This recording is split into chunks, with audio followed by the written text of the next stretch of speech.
So hello everyone and welcome to Apticoder. आज percentage related कुछ ऐसे क्वेश्चंस करेंगे, कुछ ऐसे कंसेप्ट्स पढ़ेंगे जो सिर्फ कैट, जीमैट, स्नैप, एसएससी सिर्फ इन एग्ज़ाम्स में नहीं, मोस्टली हर एग्ज़ाम में आपको दिखेंगे। और ये कंसेप्ट ऐसा है, इसको आप परसेंटेज का ब्रह्मास्त्र कह सकते हो, क्योंकि ये कोई चैप्टर डिपेंडेंट नहीं है कि आप सिर्फ परसेंटेज के क्वेश्चन इससे कर पाओगे या कंपाउंड इंटरेस्ट के कर पाओगे या स्पीड डिस्टेंस टाइम के कर पाओगे। इससे आप numerous number of questions seconds के अंदर सॉल्व कर दोगे, with in seconds literally. PCG. So PCG exactly है क्या? ये है परसेंटेज चेंज ग्राफिक। अब एग्जैक्टली इसका मतलब क्या है यहाँ पे, और हम क्यों इसको पढ़ रहे हैं, आओ वो देखते हैं। So percentage change graphic, that is PCG. इसमें बेसिकली करना क्या होता है आपको, when ever I know that कोई चीज़ किसी भी रेट से चेंज हो रही होगी, सो उसको मैं एक complete term as a 100 consider कर सकता हूँ मोस्टली। अब उस 100 को मैं क्यों कंसिडर कर रहा हूँ, क्योंकि मैं उसको एक परसेंटेज कंसिडर कर रहा हूँ। अब उसके अंदर अगर किसी भी अमाउंट का चेंज होगा तो वो उसके परसेंटेज पर भी एक चेंज होगा। वहीं पर हमारा पीसीजी काम आता है। मतलब एग्जैक्टली मैं कहना क्या चाह रहा हूँ, आप यहाँ से समझ सकते हो ये चीज़। लाइक कोई चीज़ 100 है, अब वो इंक्रीज़ हुई 20% से, 20% इंक्रीज़ मतलब वो 120 हो चुकी होगी। Now there is a change जहाँ पर मुझे वो वापस 100 पे लानी है।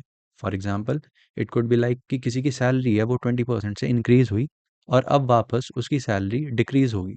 सो कितने परसेंटेज का चेंज आएगा? You need to just calculate that. अब आप कहोगे कि 20 का इंक्रीज़ हुआ था, 20 का डिक्रीज़ कर दो, that will result in 100। But ऐसा नहीं होगा, because whenever we are calculating percentage, we are calculating it on respective term। And पहले यहाँ पर रिस्पेक्टिव टर्म मेरे लिए 100 था इस मोमेंट पे, मगर अब वो 120 है। यहाँ पर जब मुझे वो 100 लाना है, सो मैं उसको 20/120 कंसिडर करूँगा। सो एग्जैक्ट चेंज मेरा कितना होगा, वो 20% नहीं होगा, वो होगा मेरा 16.66%। अब ये मुझे कैसे पता, मैं कैसे कैलकुलेट कर पा रहा हूँ? आप भी कर पाओगे। आपको इसमें ज़्यादा दिमाग नहीं लगाना, ज़्यादा चीज़ें नहीं पढ़नी, सिर्फ आपको समझते जाना है कि एग्जैक्टली हो क्या रहा है। अब सबसे पहले देख लेते हैं कि पीसीजी इम्प्लीमेंट कहाँ-कहाँ हो पाएगी। 4 मेजर एप्लीकेशंस जो इसके हमको पता है वो ये हैं। पहला, सक्सेसिव चेंज। आपने बहुत से क्वेश्चन देखे होंगे जहाँ पर सक्सेसिव डिस्काउंट्स दिए हुए होते हैं। बहुत कॉमन प्रॉब्लम्स है। वहाँ पर एग्ज़ैक्टली पीसीजी लगा के सेकंड्स में वो क्वेश्चन सॉल्व किए जा सकते हैं। Second, product change application. अब प्रोडक्ट चेंज एप्लीकेशन से क्या मतलब है? जहाँ पर भी आप एक्सपेंसेस देखते हो, इनकम देखते हो, सैलरी देखते हो, उन प्रॉब्लम्स के अंदर होता क्या है कि सैलरी इंक्रीज़ हुई, एक्सपेंसेस आपको इंक्रीज़ करने हैं या डिक्रीज़ करने हैं। सैलरी डिक्रीज़ हुई तो एक्सपेंसेस भी डिक्रीज़ करने हैं।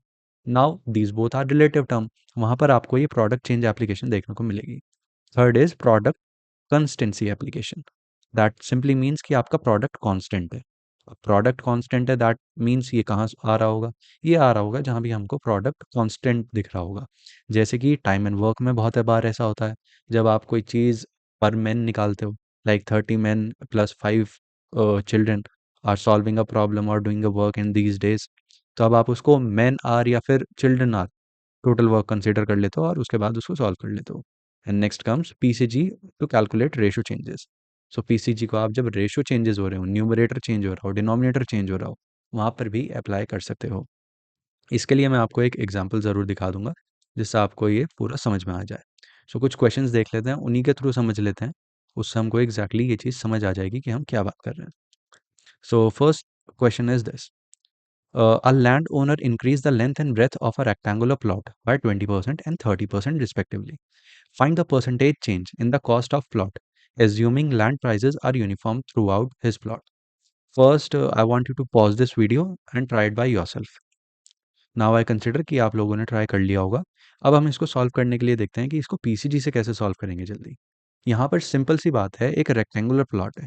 जब भी कोई रेक्टेंगुलर प्लॉट है, वो लेंथ और ब्रेथ दोनों है उसके पास। This is L and this is B. And जब भी इसका एरिया कैलकुलेट होता है, so we all know that area is equals to what? Area is equals to L into B. L into B, isn't it? ये चीज़ हमको पता है कि एल इंटू बी होगा obviously. Let's change the font size जिससे clear हो। या अब दिख रहा है एल इंटू बी होगा। दैट मीन्स मेरा एरिया लेंथ और ब्रेथ दोनों पर डिपेंडेंट है। अब अगर लेंथ में किसी भी परसेंटेज का चेंज आएगा तो वो मेरे एरिया में भी आएगा, और अगर मेरी ब्रेथ में किसी चीज़ का चेंज आएगा तो वो मेरे एरिया को भी अफेक्ट करेगा। और यहाँ पर चेंज लेंथ में भी है और ब्रेथ में भी है, 20% एंड 30%। क्या ऐसा होगा अगर मैं 30% का चेंज पहले कंसिडर करूंगा 20% का बाद में, तो आंसर अलग आएगा? नहीं, आंसर सेम आएगा, क्योंकि यहाँ पर पीसीजी ही अप्लाइड हो रहा है। कैसे? अभी के लिए मैं मान लेता हूँ मेरा एरिया 100 है, और अब वो मेरा एरिया 20% से इंक्रीज करेगा बिकॉज ऑफ लेंथ, सो वो हो जाएगा 120, and now it will get increase 30% more because of breadth. And the 30% of what? 30% of 120. And how am I going to calculate it?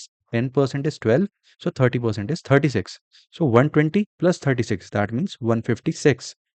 So net change कितना आया? Net change आया मेरा 56% का, isn't it? क्या ये प्रॉब्लम अगर हम किसी और तरीके से करेंगे इससे जल्दी हो जाएगी? शायद नहीं। पीसीजी सबसे फास्टेस्ट वे है, बस इसको आपको प्रैक्टिस में लाना पड़ेगा। जितना आप इसको प्रैक्टिस करेंगे उतनी जल्दी आपके क्वेश्चन सॉल्व होंगे।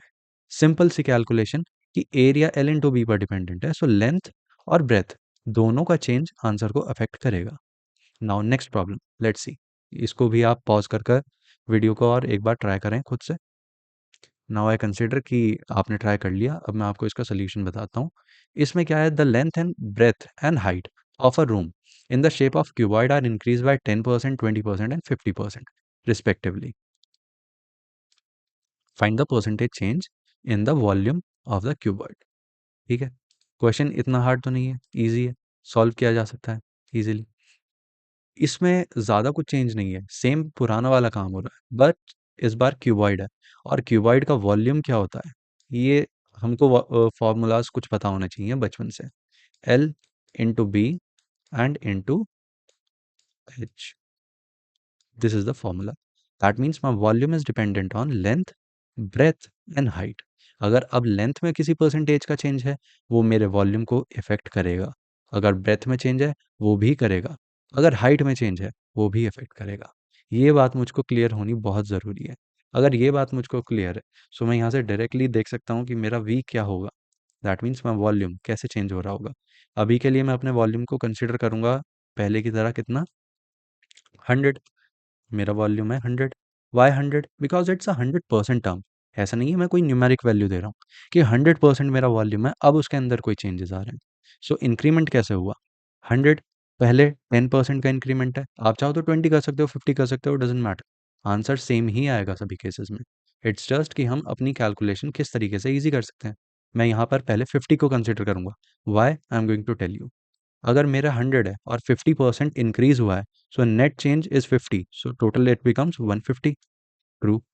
Now it gets changed by 20% and 10%. So the 20% of 150 is 30. So it becomes 180 after adding 30. Okay. Now the net changes of 10%. 10% of what? The previous term. This. That is 10% of 180 is 18. So 180 plus 18 gives me 198. So this is my final volume. That is 198% of the previous one. So net change is of 98%. इतना मेरे volume में change आया। क्या ये option मुझे दिख रहा है? बिल्कुल दिख रहा है, और इसको मैं लगा दूंगा यहाँ पर। इसी तरीके से आप मल्टीपल प्रॉब्लम्स पर जब इसको ट्राई करेंगे आपको समझ आएगा। अभी हम परसेंटेज के कुछ क्वेश्चंस देख रहे हैं, आगे जाकर हम इसको speed distance time, compound interest, simple interest, profit loss, discount, बहुत सी जगह पर अप्लाई करते हुए देखेंगे। Here we can see that volume was dependent on what? Length, breadth and height. That's why we were easily making the changes to the volume as well with the changes in length, breadth and height.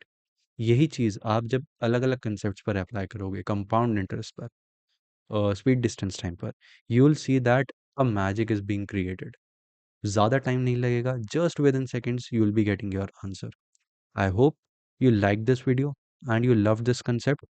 I am going to come up with more questions on this concept. आगे जब वो questions करेंगे इस concept को और depth में समझेंगे।